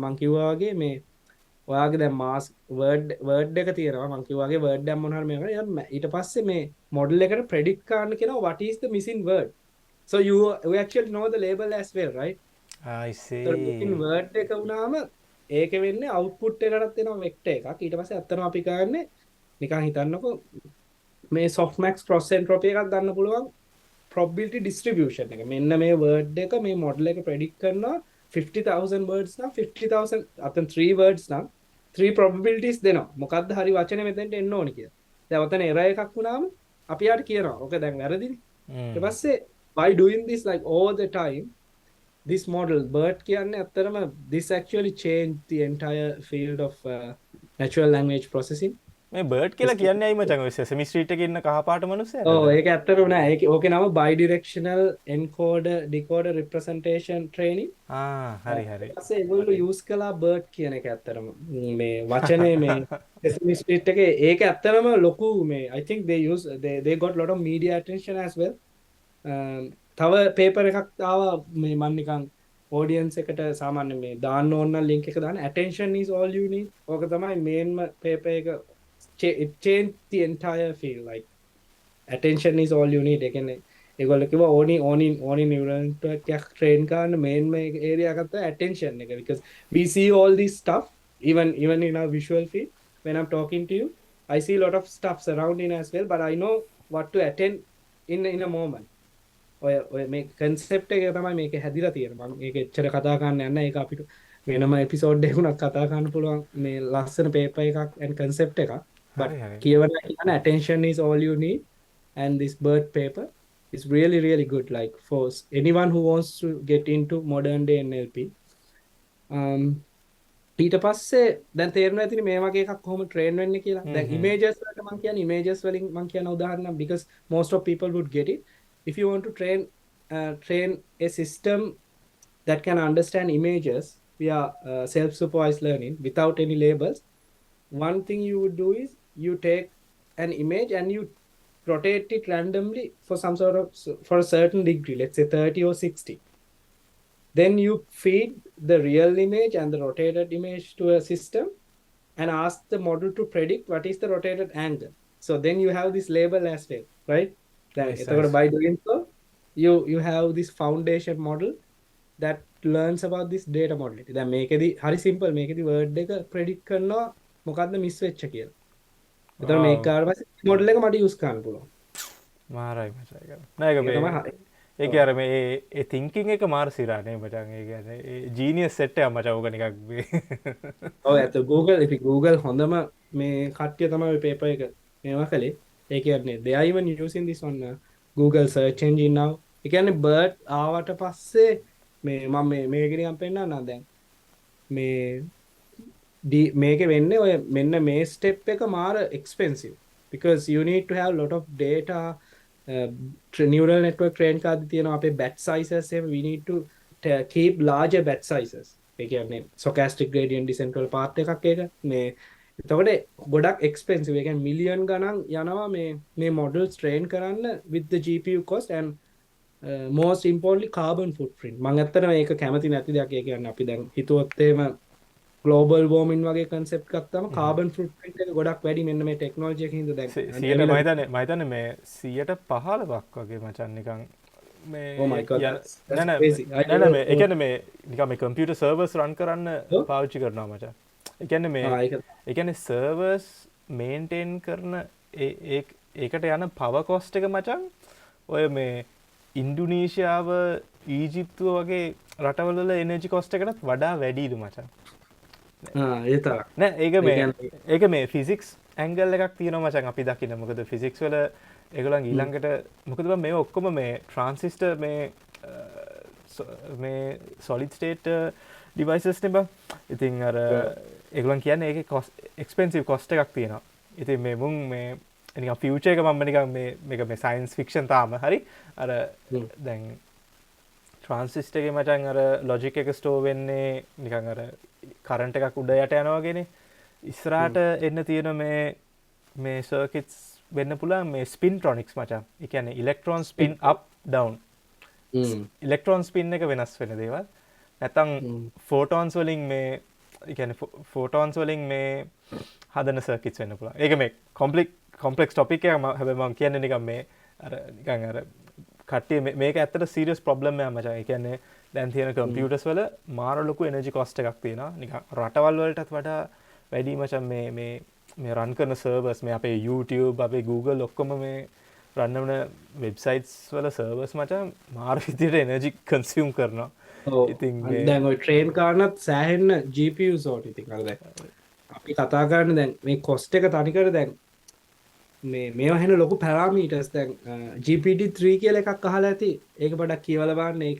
ඒකන මාර ඒක නිකන් ඒකට ෆෑන් බේස් එකක් තියෙනවා. ඒ කියන්නේ not just scientists or some like scientists or scholars, but there's this people who do play around with this sort of big models and see what they can do and what are the problems. racist වෙනවා සමහර ඒවා මම අහලා තියෙනවා language model අහලා තියෙනවා. මේ ළඟදී අර ලොකු tweet case එකක් ගියා Google එකේ employee කෙනෙක් යාට fire වෙන්නත් උනා. මොකද මේ එයා කියලා තිබ්බ මොකක් හරි human intelligence sentient sentient නේ මේ ඒ කියන්නේ මේ ඒ කියනවා මේ ඒ කියන්නේ මිනිස්සෙක් වගේලු කියලා කිව්වා නේ. අන්න හරි අන්න. ඊට පස්සේ එයා කියලා තිබ්බා ඒගොල්ලන් කියලා තිබ්බා ටීම් එකෙන් he has just given out some information මොකක් හරි වැරදි ඉතින් researcher කෙනෙක්ට he can tell tell. I don't know what whether it's wrong or right, but it was a huge haho, right? Back in මේ ඊට පස්සේ දැන් මේකේ ගත්තොත් එහෙම දැන් මම නිකන් මේක පෙන්නන්නේ මේ තේරෙනවා ඇති මේකේ මේ ලොකු logos තියෙනවා Google, Meta, Nvidia, OpenAI, ඊට පස්සේ Microsoft මේගොල්ලෝ තමයි pioneers ලා. මේගොල්ලෝ කරන්නේ මේ models train කරනවා general models විදියට. For vision, for NLP text, for speech එහෙම කළා ඒ checkpoint open source community එකට දෙනවා. ඒ කියන්නේ වා හිතන්න දැන් electronics පැත්තෙන් ඔක හිතනවා නම් we all have access to $1 million circuits and sort of see what are their capabilities when it comes to edge cases. හරි හරි. But this is happening all free. wow. එතකොට මම ඇත්තටම මගේ PhD එකේදී මේන්ම කළේ දැන් high availability of මේ වගේ models කොහොමද adapt කරන්නේ specific natural language processing or understanding cases වලට මේ like though most of these NLU problems I was interested in, not most, like actually all of them, they have this problem of hard to have this large label data sets. And mama ඇත්තම low data problem එකේ වැඩ කරේ. මොකද I really like this industry as well, because when it comes to industry you always have limited data. When it comes to label data, ඔයා කිව්වා වගේ හරිම expensive නේ. So the hard part is how to create systems that would work with a small amount of label data. මම ඊට පස්සේ අර චුට්ටක් මේක නිකන් උඩින් පල්ලෙන් යන විනාඩි දෙකකින් විතර පොඩි අයිඩියා එකක් දෙන්න. ඒතර මගේ ඇත්තටම thesis එකේ focus එක උනේ කොහොමද අර වගේ pre-trained models මේ වගේ එක එක නම් තියෙනවා Sesame Street, BERT, Roberta, Park, Big Bird, Elmo වගේ models තියෙනවා. දැන් මම කරේ වගේ NLP ඒවා මම multi model උත් වැඩ කරා. මම vision ඒවා වැඩ කරලා තියෙනවා. ඔය ඒකම මම කරේ how to make them use to solve this limited amount of NLP data. එතකොට මම ඔක එක area එකක් මම වැඩ කරා multi modal emotion recognition වලට කොහොමද මේ කියන්නේ මම එතකොට ඔක්කොම මේ raw video audio text ඒවා නිකන් මේ represent කළේ මේ pre-trained networks ටිකකින්. අර වගේ foundation models තමයි මම කොහෙන් හරි model එක ගන්නවා ඊට පස්සේ then I represent all this data. එතකොට ඒක area එකක් multi modal emotion recognition. මම හැබැයි ගොඩක් මේකට යන්න මම නිකන් කියන areas ටික මම වැඩ කරපු. ඊට පස්සේ මම වැඩ කරා මේ text summarization. ඒ කියන්නේ mental health වලට autobiographical text summarization. ඒ කියන්නේ අපි ඔය digital diary කියන එක ලොකු concept එකක් මේ mental health වල it's really good. They say like if you write your day to day thing, because දැන් ඔය depression වගේ දේවල් අපි කතා කරන අඩු ඒවානේ ඇත්තටම මේ especially after covid, right? මංගුණත් මේ පිටු ගණන් මගත් තියෙනවා මචන් නිකන් ජර්නල් එකක් කියලා මං කියන්නේ බැයි අර මේ ඒ කියන්නේ අර day to day අර thoughts මොකක් හරි මේ ප්ලෑන් එකක් තියෙනවා නම් දැන් පොඩ්කාස්ට් අයිඩියාස් උනත් මචන් මං ඒ thoughts වල දානවා. මොකද අර මගේ අර බිලීෆ් එකක් තමයි අර ඔය ලිව්වේ නැත්තම් ඔය එක කරන්නේ නැහැ වගේ අර ඔව් ඒක ඇත්තටම මේ ඒක ඇත්තටම සයිකොලොජි පැත්තෙන් ප්‍රූවන් දෙයක්. ඒ කියන්නේ මම රිසර්ච් පේපර්ස් මේක ඇත්තටම අපිට මේ මම අපේ රිසර්ච් ටොපික් එකට මොටිවේට් උනේත් මේ අපි වැඩ කළා මේ මෙන්ටල් හෙල්ත් ක්ලිනිෂියන් කෙනෙක් එක්ක ඔක්ලන්ඩ් වල. එතකොට මේ ඒකේ ඇත්තටම ඒක legit, ඒක proven, it's a fact that they say if you go through your notes again ඒක help වෙනවලු ඔයාගේ mental state එක හදාගන්න. ඒ කියන්නේ හිතන්නකො if I'm so down today, I write okay, I'm so upset, maybe my girlfriend is angry with me, I feel like she's like pushing me towards, or when it comes to some friends or something, right? My paper is not there at all, but I'm not I can't focus. ඔයාගේ දැන් ලියලා ඔයා කොහොම හරි ඔයාක ලියලා ඔයා පස්සේ බලනකොට මේ පස්සේ බලනකොට ඒක ඒ වගේ දෙයක්. එතකොට ඔයාගේ mental health you can improve, because you can sort of compare, okay, I was like in this sort of අමාරු කාලයකින් ගොඩාවනේ මම අමාරු කාලයකින් ගොඩාවනේ ඒක හොඳයි. එතකොට මේ ඔය දැන් mental health වල ඔයගොල්ලෝ දන්නේ නැති ඔය දැන් මේ රටවල් වල එහෙම නම් අපිට ගොඩක් services තියෙනවා.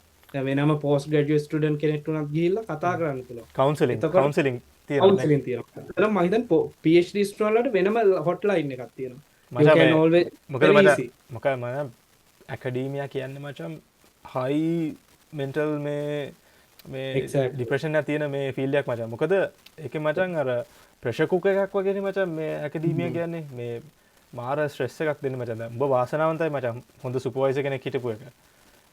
ඒ කියන්නේ ඒක නැත්තම් මචං මේ එපා කරපු බොස් කෙනෙක් ඉන්නවා කියන්නේ මචං මේ ආයේ අවුරුදු 5 මාර අමාරුයි මචං ඉවර කරන්න. මේ පොතට මචං මම හිතන්නේ සයිකොලොජිකලි කියන වචනේ තමයි කතාසිස් කියන එකනේ. මේ කතාසිස් කියලා කියන්නේ මචං දැන් හිතන් බලනවා ඔයාලට මාර දුකක් දැනෙනවා මොකක් හරි කවුරු හරි ගර්ල්ෆ්‍රෙන්ඩ් දාලා ගියා නැත්නම් මොන හරි මේ මාර ડિප්‍රෙසිව් දෙයක් තියෙනවා නම් ඔයා ඒක මේකේ දාලා නිකන් අර ලොක් කරලා තියා ගන්නවා. මොකද ඒ thoughts එනවා මචං. හැබැයි ඒක නිකන් අර treasure chest එකක් වගේ අරලා මම මේක දාලා මෙතන තියෙනවා. පස්සේ මම මගේ වැඩ ටික කරගෙන යනවා. ඒක මොකක් හරි රිලැප්ස් වෙනකොට ආය පාරක් ලියනවා. ඉතින් අර මේ ඉතින් අර ඔය මේ ඉන්ටරෙස්ටිං මචං මේ මට බයයි මේ වෙන මගේව වෙන කවුරු හරි කියවද්ද හැබැයි. ඔව් ඒක නෑ. එතකොට මේක ලියලක් තියෙනවා මේ දකින්න ඇති data මේකෙදි ඕකේ දැන් ඇත්තටම අපිට ඕනේ දැන් mental health එක ක්ලිනිෂියන් කෙනෙක් ගාවට ගිහලා කතා කරද්දී ඒගොල්ලෝ කරන්නේ දැන් මෙහෙ එහෙම රෙකෝඩින් එකක් දානවා. Otter කියලා software එහෙම තියෙනවා meeting එක automatically record වෙනවා text වලට. But I'm talking about thousands of millions of words. මොකද usually it's like 40 minutes session. It's very expensive as well here. You know, it's a very legit thing, right? ඊට පස්සේ මේ එතකොට ඒ clinician ලා කියනවා it's really hard for us to track what has happened. එතකොට මේ මට ඕනෙලා කොහොමද මේ වගේ මම ඒකට මොඩල් එකක් ට්‍රාන්ස්ෆෝර්ම් එකක් ඒකෙන් නම් BERT කියලා. ඔයාගේ pre-trained model එක මම නිකන් බලන්න ඕනෙලා කොහොමද how can I adapt this sort of a model to kind of summarize such context. ඒ කියන්නේ හිතන්නකෝ මම මගේ mental health එක ගැන මම ලියපු එක summarize කරලා පොඩි flashback එකක් දෙනවා. එතකොට ඇත්තටම මේ මොකද ඊට කලින් publications වලින් කියලා තියෙනවා psychology පැත්තේ ඒක හරි හොඳයි කියලා. ඒ කියන්නේ අපිට දැන් ඇත්තට information overload එකක් ආපහු ඔක්කොම කියවන්න හිතෙන්නෙත් නැහනේ. ඔයා හිතන්නකෝ automatically digital diary එකකින් AI එකකින් දෙනවා පොඩි summary එකක්. ඔයා ලියපු එකේ. එතකොට when you look back, oh I know, then you can actually look into what you want to. Okay, I was in this sort of a situation before. Let me see how I was. එතකොට අර ඒක කියනවා ඇත්තට මේක mentally හොඳයි කියලා. ඒතකොට මම ඇත්තට මේකෙදි කලේ කොහොමද මේ වගේ මොඩල් එකක් adapt කරන්නේ මේ text summarization ගන්න. ඒතකොට අරකෙදි කරේ multi modal emotion recognition පැත්තට. ඕක තමයි මම ෆයිනලි කලේ මේ මම ඇත්තටම මගේ ඩිෆෙන්ස් එකේ ටික ඩිෆෙන්ස් එකේ ස්ලයිඩ්ස් එක පෙන්වන්නේ ඔඩියන්ස් කට්ටිය මේ ඉතින් මේ බයන්න එපා මේක දැක්කාම. ඔව් ඒකයි. ඒ හින්දා මේක මේ හරිම මොකද හරිම මේ හයි ලෙවල් තියෙන්නේ. ඒ හින්දා මේ ඉච්චර හිතන්න එපා මේ ඊට පස්සේ මම අන්තිමට වැඩ කරා මේක නම් මම හරිම ආස concept එකක් මට මේක හිතෙනවා this will sort of change the next 5 years කියලා. This is like my opinion. I really like this concept. So retrieval augmentation කියලා ඒ කියන්නේ කියන්නේ අපි මේ mathematically අපි මේ පේනවද දන්නේ මේ equation එක පේනවා නිකන් ඒක හරිම මේ ලොකුවට තිබ්බට මේක හරි සරලයි. ඒ කියන්නේ information retrieval කියලා part එකක් තියෙනවා human brain එකේ. It's like මතකයක්ද නිකන් මතකයක් මන්නේ. දැන් හිතන්නකෝ ඔයයි මායි කතා කරද්දි දැන් ඔයා physics නේ කරලා තියෙන්නේ. It's very theoretical, right? It's you need to, but in a way no way you can keep all these equations in your head, right? ඔයා ඔක්කොම තියාගන්න නැහැ. ඒ වුණාට you know how මොන හරි ප්‍රශ්නයක් ආවොත් you know how to search and find the exact equation or theory or something, right? ඒතකොට ඒක අපි retrieve කරන්න පුළුවන් නේ අපිට. ලොකු ඒ කියන්නේ අපි knowledge base එකෙන් හිතන්නකෝ ඒක Google වෙන්නත් පුළුවන්. okay. ඔයාලට පුළුවන් නේ. ඊට පස්සේ ඔයාට අදාළ ප්‍රශ්න කරන්න ඒ retrieve කරපු equation එක things related to that equation and all the other knowledge you have and you sort of combine them and then you come in an answer. එතකොට මේගොල්ලෝ කියන්නේ deep learning වලට පුළුවන්ද මේ නිකන් මොඩල් එකක් තියෙනවා එයා දන්නවා සර්ච් කරන්න. නිකන් external knowledge base එකකින් යාට පුළුවන් හිතන්න අපි මේක ඇත්තට මම කරේ question answers වලට covid related. මොකද covid එකපාරට ආවා මේක මගේ පේපර් එකක් තියෙනවා මේ ළඟදී ඇක්සෙප්ට් වුණේ ඒක කියවන්නත් පුළුවන් මේ කොවිඩ් එකපාරටම ආපුවම අපි දැක්කා okay there's a large amount of research papers now popping out so there's this information overload එතකොට මේ Microsoft එකෙන් හැදුවා covid dump එක ඔක්කොම research papers එකතු කරලා මොකද medical වගේ research field එකක ගොඩක් factual නේ you can't do all the experiments right so then you need to actually get references out of everything මම මගේ මේ test use case එක මම කියන්නේ of course එතකොට හිතන්න අපි නිකන් රිසර්චර්ස්ලා ඉන්නවා ඒගොල්ලෝ අහනවා කොවිඩ් ප්‍රශ්න මොනවා හරි මොකද්ද මෙන්න මේ සිම්ප්ටම්ස් වලට අදාළ කෙමිකල් එලිමන්ට්ස් හරි ජෙනටික් හරි I'm saying theoretical stuff මොනවද කියලා එතකොට ප්‍රශ්නයක් අහපුවම මේ AI එක දන්නවා මේ external knowledge base එක හිතන්නකො කොවිඩ් papers වලින් තමයි හැදිලා තියෙන්නේ external knowledge base මොඩල් එක දන්නවා පික් කරන්න මේ question එකේ තියෙන answer එක මේ සමහර papers ටික තියෙන්න පුළුවන් කියලා. හරි දන්නවා. එයා ඇදලා ගන්නවා.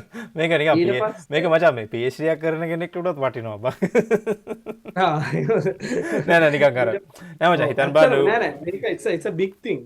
මේ ඇකඩමියා වල එහෙම මේක ගොඩක් ඉස්සරහට මේ මම දැක්ක සමහර දැන් මේ රිසර්ච් වලට වෙනම හදලා ඉන්න එලන් AI කියලා එකක් එහෙම තියෙනවා. ඒගොල්ලෝ හරියට කරනවා ඔය මේ දැන් සොරාටෝනේ මොකක්ද අපේ රිසර්ච් අපි මේ පේපර්ස් එහෙම තියාගන්න එකක යූස් කරනවානේ Zotero නේ මේ Zoteroයි මෙන්ඩලි ඒ දෙකනේ පාවිච්චි කරන්නේ මොනවා කියන්න මම නම් කෙලින්ම ගියේ බුක්මාර්ක් සිස්ටම් එකට අර මගේ ෆෝල්ඩර්ස් ටිකක් තියෙනවා මට කම්මලි අරක යූස් කරන්න බට් මාර හොඳයි මම නම් කියන්නේ මේ ඒකට පුරුදු වෙන්න මුලින්ම හොඳයි ඔය සොෆ්ට්වෙයාර් වලට රිසර්ච් කරනවා නම් මොකද පස්සේ ඔකට කවදාවත් එන්න බෑ මම බුක්මාර්ක් මගේ දැන් උනත් බුක්මාර්ක් කරලා තියෙනවා මගේ රිසර්ච් ටොපික් එකට අදාළ ෆෝල්ඩර්ස් මම ඒකට පේපර් එක දාගන්න හැබැයි you can actually save few hundreds of hours if you use this sort of මේ මොකද්ද managing software එක. එතකොට ඒ වගේ දැනට තියෙන්නේ අපි මේ අපිට ගන්න ඕනේ paper එක අපිට search එකෙන් පුළුවන් පොඩක් tags වලින් එහෙම කරන්න. But imagine you have this interactive system like an AI like an AI butler which helps you to sort of go through your papers. It would be real nice, right? Yeah, Sirama. Education would be awesome. එතකොට වෙන්නේ අර papers ටික ඇදලා මේ ඒකට අදාළ factual මේවා ටික ඇදලා ඊට පස්සේ අර question එකයි මේකයි තව මොඩල් එකක් තියෙනවා නිකන් neural reader එකක්.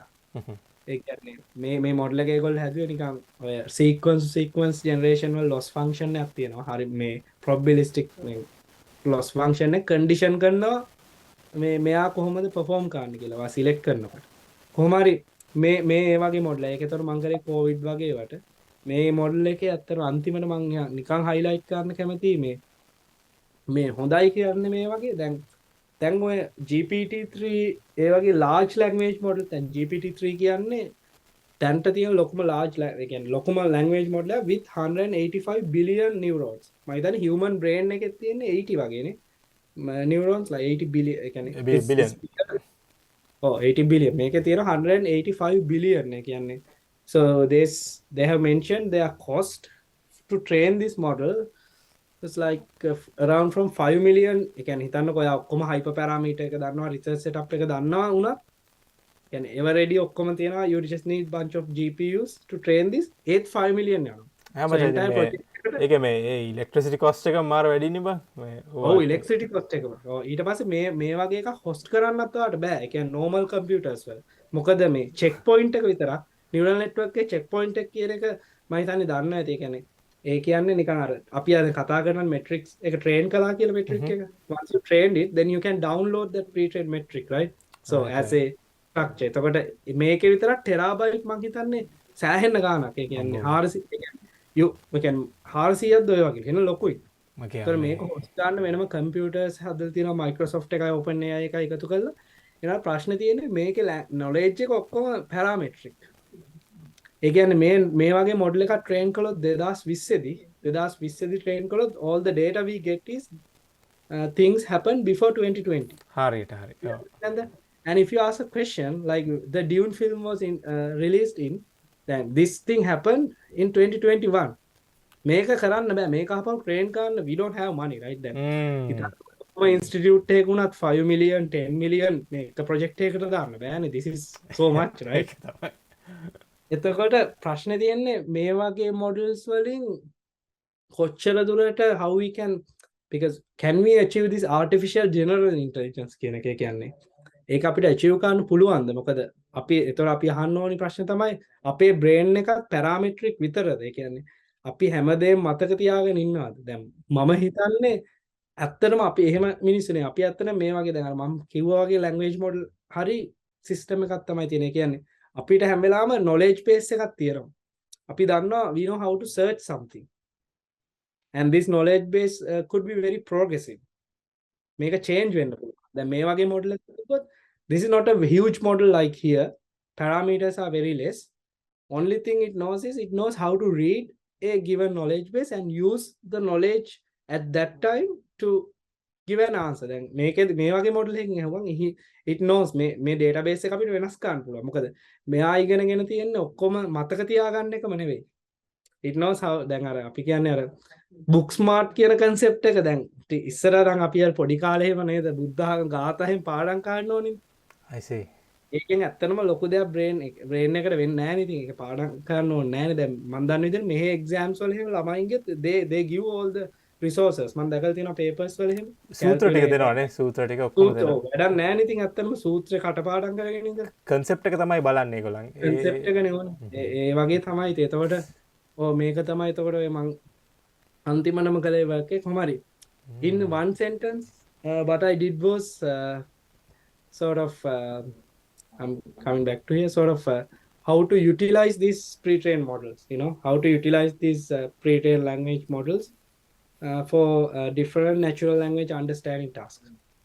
මචං මම මේ බොහොම ස්තුතියි මේ වගේ රිසර්ච් එක එහෙම පැහැදිලි කරාට. මේ අර ඇත්තට මේ මම නම් සෑහෙන මේ දෙයක් ඉගෙන ගත්තා අර මේ භාෂාව පැත්තෙන් මේ කොහොමද මේක වෙන්නේ කියලා. so මේ audience members එකෙන් අපි අහන්නේ මේ මොන හරි මේ වගේ ස්ටයිල් එකේ podcast වලට කැමති නම් කියන්න මේ comments වල මේ අපි ඉස්සරහට මේ field එකේ කට්ටියව අපිට interview කරන්න පුළුවන් වෙයි. මේ මචං මේ ඔයා මේ මොන වගේ advice එකක්ද මචං දෙන්නේ නිකන් මේ තරුණ කෙනෙක්ට නිකන් මේ O level A level කරන ළමයෙක්ට මේ වගේ ෆීල්ඩ් එකෙන් ඉස්සරහට දියුණු වෙන්න කොහෙන්ද එයා වගේ කෙනෙක් පටන් ගන්නෙ? මොකද මචං අපේ මේ සිලබස් එක ඇත්තට මේ ෆිසිකල් සයන්ස් මැතමැටික්ස් කියන්නේ මචං මේ කවදාකවත් මේ කම්පියුටර් සයන්ස් වලට එච්චර මේ පැත්තට මේ බර එකක් නෙමෙයිනේ බා. නමුත් මේ මැතමැටිකල් කොන්සෙප්ට්ස් ඕනේ. හැබැයි ඒ වගේ කෙනෙක්ට කොහොමද මචං ඔයා රෙකමෙන්ඩ් කරන්නේ? Now don't throw rocks at me, but honestly මම හිතනවා මේ deep learning neural networks වගේ දෙයක් lazy ඇත්තටම computer science you don't need.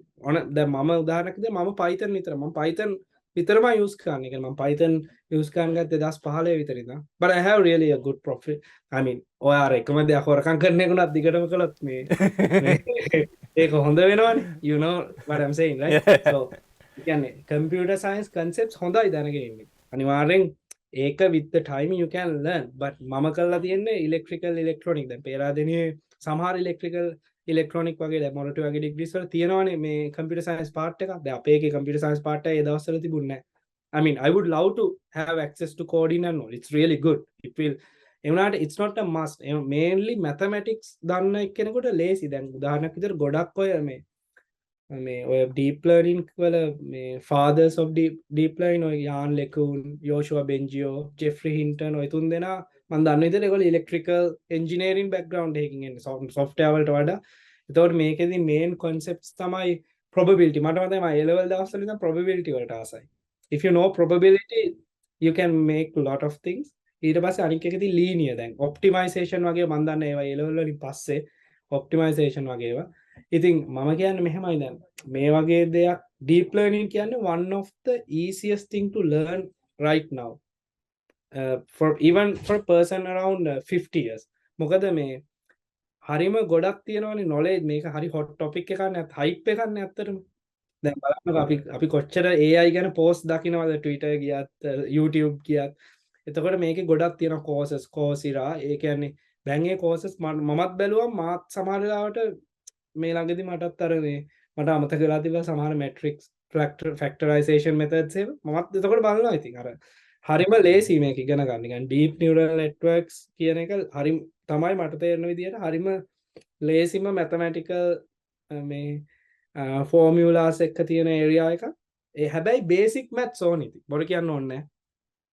Matrix කියන්නේ මොකක්ද? ඊට පස්සේ මෙට්‍රික් එකක් කියන්නේ මොකක්ද? ඊට පස්සේ මේ ඊට පස්සේ මොකක්ද ඔප්ටිමයිස් වෙනවා කියන්නේ? ඊට පස්සේ ඒව නම් පස්සේ ඉගෙන අපේ A level වල තිබ්බද අපිට මේ first order optimizations ඒවා? නෑ මචං මේකයි ඔප්ටිමයිසේෂන් එන්නේ කලණය නැත්නම් කැල්කියුලස් පැත්තකින්.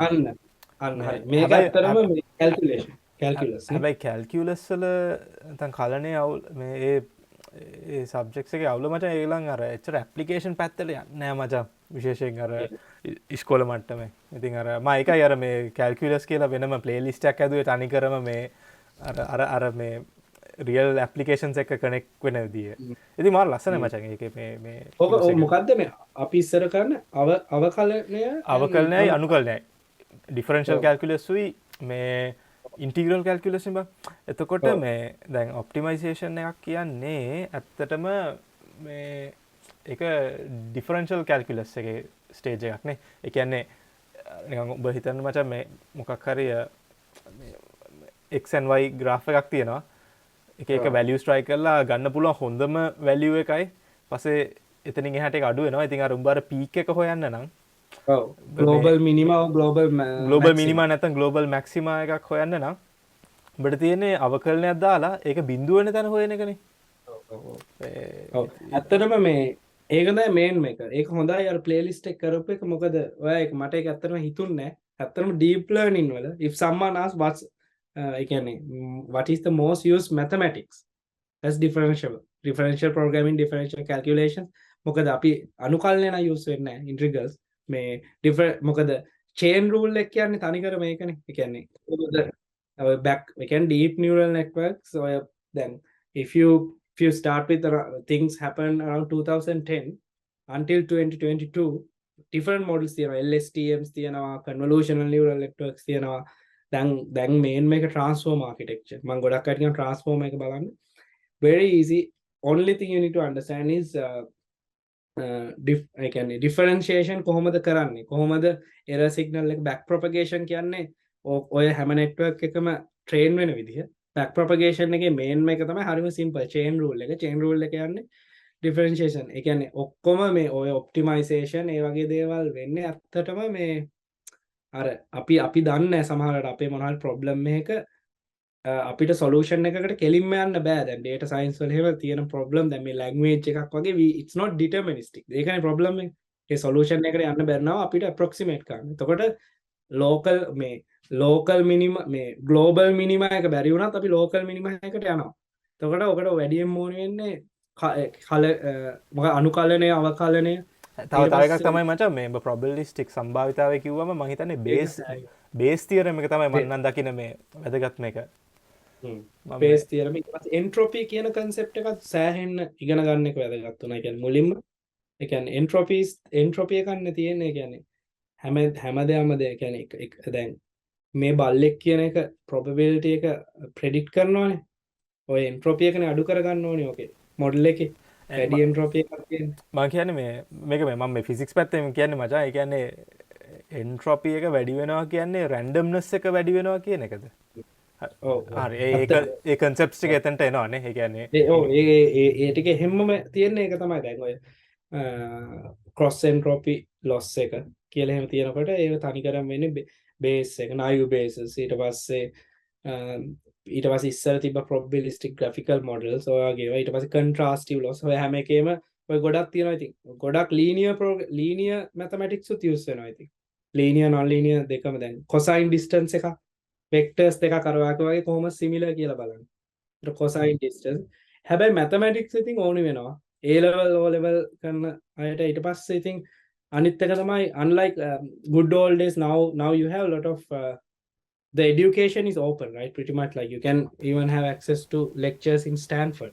ඒක තමයි ගොඩක් කියන්නේ ඒකෙන් මම ඉගෙන ගන්නවා තාමත්. මම නම් ගොඩක් විට ළමයිට කියන්නේ මචං අර මොකක් හරි purpose එකක් එක්ක ඉගෙන ගන්න ඊට වඩා effective කියලා. ඒ කියන්නේ ඔව්. ඒ කියන්නේ දැන් හරි වට මේ task එක කරන්න ඕනේ. එහෙනම් මේකට අදාළ මොකද්ද ගන්න පුළුවන් මේ ස්ටෙප්ස් ටික නැත්නම් මේ දැනගන්න ඕන දේවල් ඊට පස්සේ එහෙම ඉගෙන ගන්න එක හොඳයි කියලා මට හිතෙනවා. මොකද දැන් අර ඉස්සර මචං අපි ට්‍රැඩිෂනලි කියනවලු රයිට් හොඳ මේ ඔෆ් කෝස් හොඳ ෆවුන්ඩේෂන් එකක් තියෙන්න ඕනේ. හැබැයි ඒ ගමන්ම අර නිකන් පර්පස් එකක් එක්ක අර ඩිරෙක්ට් ඇප්ලිකේෂන් එක තේරුම් ගන්න පුළුවන් නම් මාරම සිරා කියලා මට හිතෙනවා.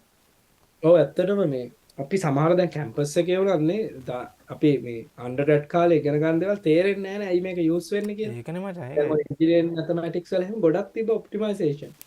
එහෙම අර ලොකුවට තේරෙන්නේ නැහැ ඒ දවස්වල. දැන් කන්ට්‍රෝල් ඔය මොකද්ද first order optimisation second order optimisation ඒක ඇත්තටම මේ ඒ වගේ මම හිතන්නේ පොඩ්ඩක් අර අපේ දැන් මේ ලංකාවේ මේවයි මෙහි බලද්දි මට හිතෙනවා මෙහි ගොඩක් ටෙස්ට් කරනවා කන්සෙප්ට් කියලා. දැන් සමහර වෙලාවට මට අන්ඩර්ග්‍රැඩ් ළමයි ගිහින් ඔය මේ සුපර්වයිස් කරන්න හම්බුණා මේ ෆයිනල් ඉයර් ප්‍රොජෙක්ට් එකේම. දැන් ඒ ළමයි සමහර වෙලාවට මේ මට පෙන්නලා තියෙනවා මෙහි ඩීප් ලර්නින් පේපර් එකේම. ඒ කියන්නේ සමහරට අහනවා කන්සෙප්ට් එක අර ඔයා කිව්වා වගේ ඉන්ටියුටිව්නස් එක. මොකද්ද මේක දැන් ඕනි එක්කෙන්ට තේරෙනවානේ බෑක් ප්‍රොපගේෂන් එකෙන් මේ ගාන හදන්න කිව්වොත් ඕක චේන් රූල් එක දාලා හදුවාට පස්සේ ඕක අමතක වෙනවා. දැන් අපි අතින් හදන්න ඕනිත් නැහැ. ඔය ප්‍රෝග්‍රෑමින් ලැන්ග්වේජ් වල දැන් ඔක්කොම අපි යූස් කරන්නේ ඔටෝග්‍රැඩ් කියලා. ඔටෝ මේ අපි දැන් අද ඇත්තටම එන්ජිනියරින් පැත්ත කතා කරේම නැහැ. දැන් මේ ඒ වගේ software ඇත්තනම දැන් ඒවට තියෙනවා. මම යූස් කරන්නේ PyTorch Lightning TensorFlow Hugging Face Transformers ඕවා මාර ස්ටේබල්. ඒ කියන්නේ you don't even need to think of your own optimizer වලත් තියෙනවා Adam prop addergrad ඒවා ඔක්කොම මේ මාර ස්ටේබල් ඉම්ප්ලිමන්ටේෂන්ස් තියෙනවා. බට් වෙන්නේ දැන් ඕක මුලින් මොකද්ද වෙන්නේ කියලා දන්නේ නැතුණාම අර පේපර් එකක් කියනවත් කම්මල හිතෙනවා. although you don't need to know it you don't have that motivation right. what is in Greek වගේනේ. අර අපිට බේසික්ස් ඕනේ. හැබැයි අර වා කියනවා වගේ ඉතින් අපි දන්නවනම් මේ මොන වගේ පැත්තකටද අපි ඉගෙන ගන්න ඕනි මොන වගේ දේවල්ද මේක යූස් වෙන්නේ කියලා ඒක හොඳයි. බට් දැන් ඒක කරන්න පුළුවන්. අපේ කාලේ එහෙම ඉන්ටර්නෙට් තිබ්බට ඉතින් එහෙම ලොකුවට නෑනේ නේ. ඒ කියන්නේ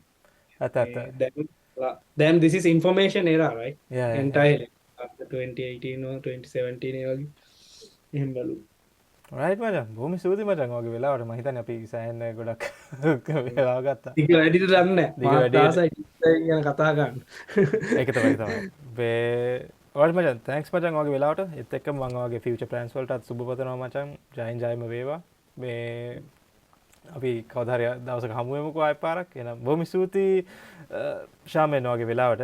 ආයුබෝවන් මචං. ආයුබෝවන් මාත් මේ ඉවර කාලේ කියන්නේ මේ මම ඇත්තටම thanks a lot මේ to giving this I saw your channel I need to tell it and මම දැක්කා ඒක කසුන් ඒවා තියෙනවා ඒ වගේ ගොඩක් අය ඒක මාර හොඳයි. ඒ කියන්නේ ලංකාවේ YouTube channel එක බලනකොට මේ සෑහෙන්න හොඳයි. ඒ කියන්නේ මේ වගේ පැති කතා කරන්නේ නැහැනේ අත්‍තරම මේ මොකද්ද දැන් ගොඩක් ඒක මම දැක්ක මාර විදිහට මේ මාරම විදිහ ඩිස්ට්‍රිබියුෂන් එකක් තිබ්බා. ඒ කියන්නේ බයොලොජි පැත්තෙන් කම්පියුටර් සයන්ස් පැත්තෙන් AI පැත්තෙන් ඒක මාරයි. ඊට පස්සේ මම තව කියන්න ඕනි මේ හෙන කාලයකට පස්සේ අර සිංහලෙන් කතා කරන එකත් හොඳයිනේ මේ ටෙක්නොලොජිකල් දේවල්. එහෙම වෙන්නේ නැහැ මේ ඉද්දි අපිට මේ හරි අඩුයි මේ ඒ ටිකත් හොඳයි. ඇත්තටම මේ thanks a lot you should keep this up you know this is really useful and I would certainly recommend others to watch as well and also I actually watch few other episodes as well learn a lot of things and මොකද මේ first person එකෙන් ලංකාවේ තව එකක් ලංකාවේ මිනිස්සු මොනවද කරන්න කියලා මේ අපිට කියන්න පුළුවන්. because we are like all around මම ඔයාටත් මේ විශ් කරනවා මේ ඔක්කොම ටික වැඩේ කොට දාගන්න. ඊට පස්සේ ප්‍රොෆෙසර් කෙනෙක් එන්නලු. yeah that's it. thank you මචං. okay